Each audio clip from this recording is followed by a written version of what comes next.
Oliver Anthony goes on Joe Rogan. We are here today to react to this conversation, and I'm excited. You guys pumped? I'm going to bring up the screen right here. Look at that beautiful smile. Look at that face. Look at that amazing Gingers smile. do have souls, ladies and gentlemen. They do. Glorious red beard. It's beautiful, straight from Piedmont. I love how in one of our recent reactions, someone said, "Stop making fun of gingers." And he says, then on his other video, he says, "So he's like, I don't know if I have a soul, because gingers don't have souls." He made fun of himself. I love the internet because they're like, "Stop making fun of gingers." Self-deprecating humor. All right, so this is about the backlash. Yeah, apparently it's the backlash from Richmond, north of Richmond, but they go into apparently other things in the timestamps, but we haven't watched it. I love how people will figure out something to be upset about everything. Because their lives are miserable. We could say, love your neighbor, and they'll say, but what if my neighbor is horrible? Like, there's always going to be something. I think the only backlash I think he really got was obese people being mad that he referenced them eating on welfare? packs of fudge rounds and being on welfare. Yeah. Well, I'm curious to see this. We have several timestamps that our ghost producers have created, so this is going to be fun. Should be good. All right, here we go. If you had a song just about love that resonated like that, it would be almost impossible to hate you. But you have a song where you're talking about how people are fed up with shit. And it obviously resonated. I mean, I've seen songs go viral, but that's pretty bananas, son.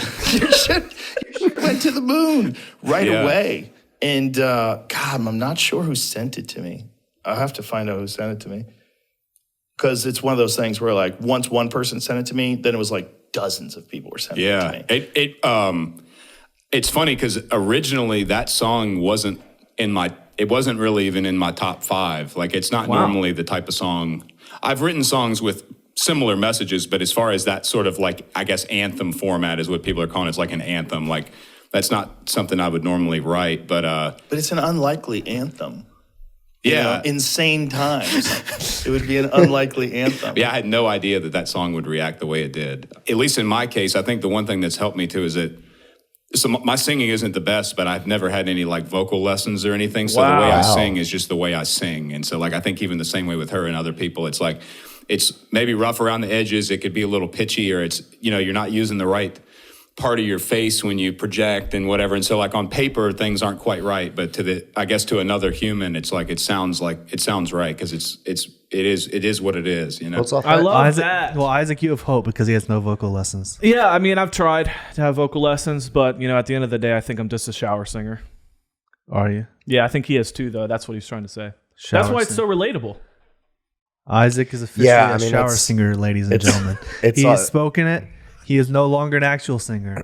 If I hear you sing in the shower, why would you hear me sing in the shower? I'm going to record the door, and I'm going to put it online. That is the most creepy thing you've ever said.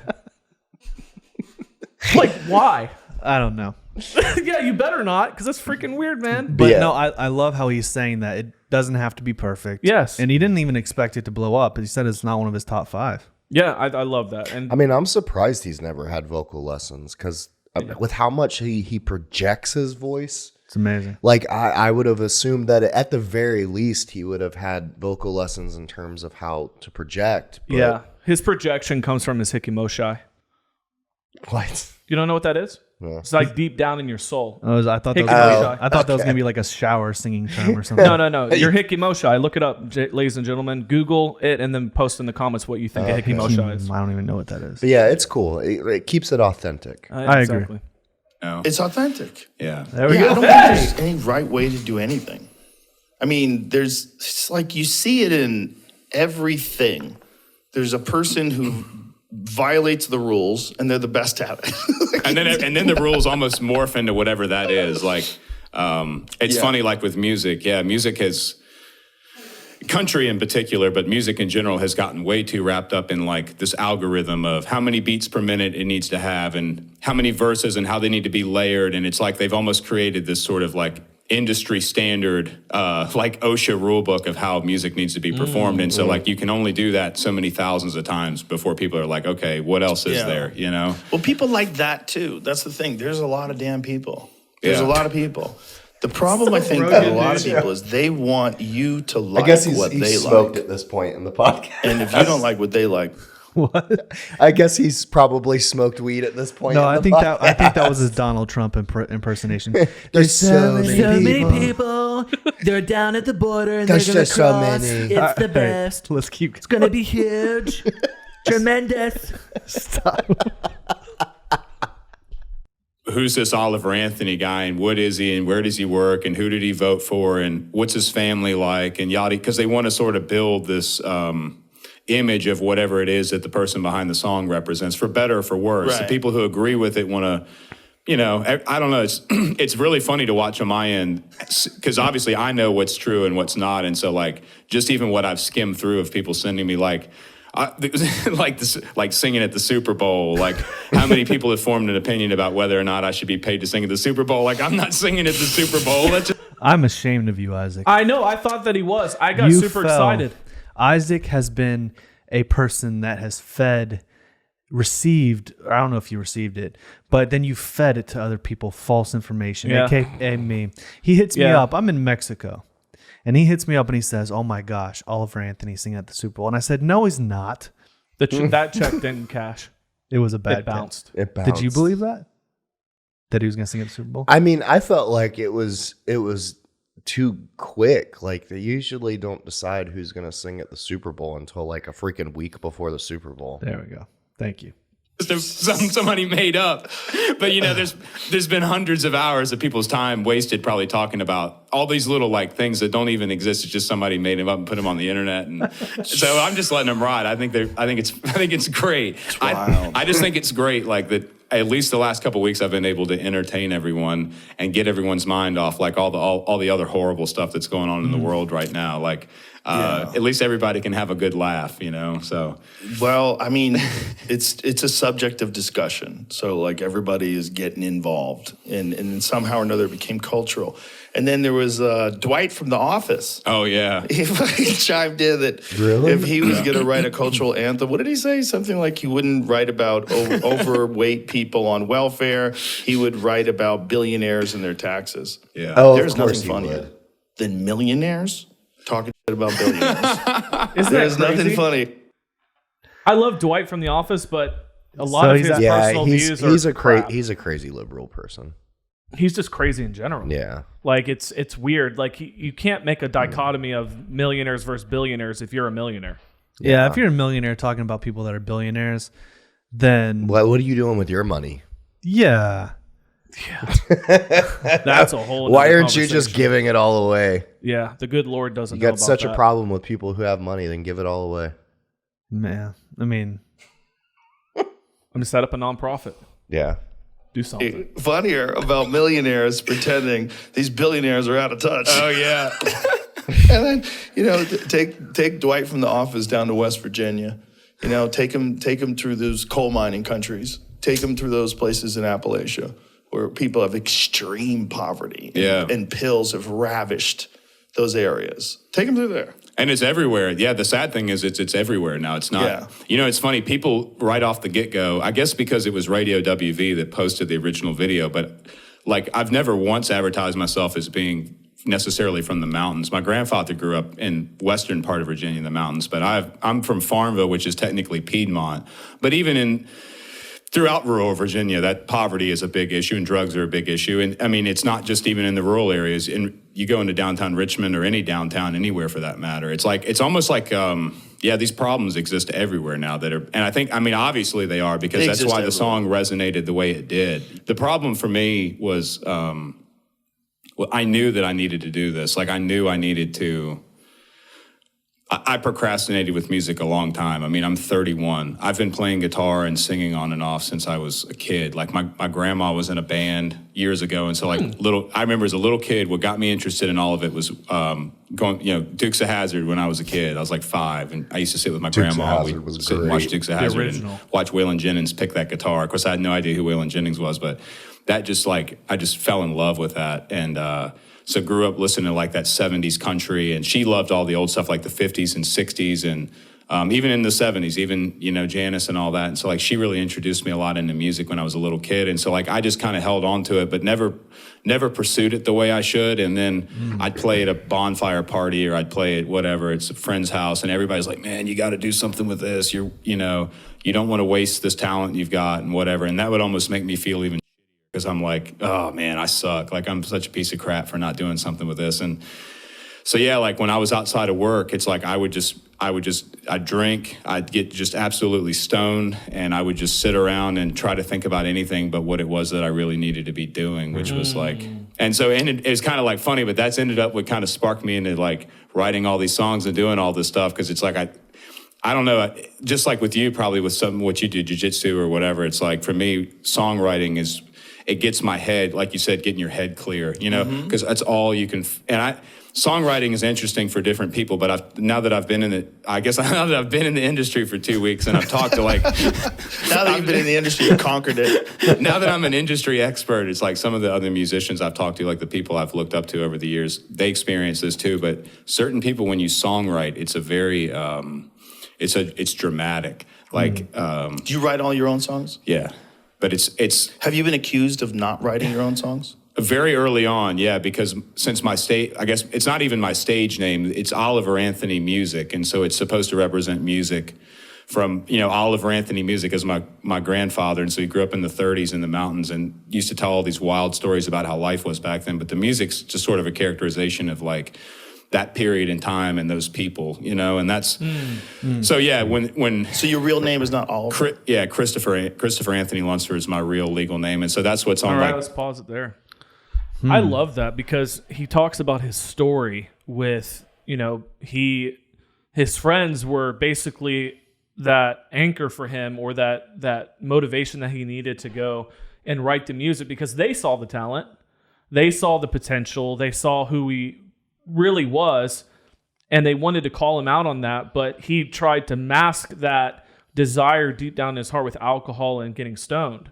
And so that is interesting how substances like that can mask the real potential that you have. He's the same age as me and you, Jordan. Yeah. 31 and looking beautiful. 31. That beard is a 31-year-old's beard. That's a good one. Just goes to show you that most men really don't figure out what they're doing and actually do it until like their 30s and 40s. Yeah. It's the classic saying that you always wish you had started something earlier, right? Yeah. You have all these people coming out that saying... I've watched a lot of shorts. I mean, YouTube's my life, where they say that what you spend the most time doing between 13 and 18 is what you're going to be the best at. It's going to be what, if you're going to be super successful, most people that are millionaires and billionaires figured out what they wanted to do young, right? And so you have this guy that spent his 20s kind of just messing around, not really taking life by the horns. And I can relate to that because that was me. I think a lot of people out there can relate to that. They feel like they wasted so much time, and then by the time they're in their 30s, their 40s, they live with so much regret that it prevents them from going out and doing what they want to do. Yeah, they're crippled by fear. Yeah, they're crippled by fear. So I love that he's just gotten to a place where he's like, I'm going to put it out. A lot of his songs he does are on Android. He doesn't just his phone. They don't even have to be the best quality, but it's just getting out that message that you have is powerful. And he said he writes all of his own songs. I have so much respect for that, because it's not just all about the singing ability. It's him taking stories of himself. Not many people have the courage to really do that. It was probably May of last year when I uploaded Ain't Got a Dollar, or it might have been Rich Man's Goal was the first one I uploaded on YouTube. But that's when I decided, like, all right, I'm doing this thing. But yeah, so you were just smoking too much weed, drinking too much, and just procrastinating. Yeah.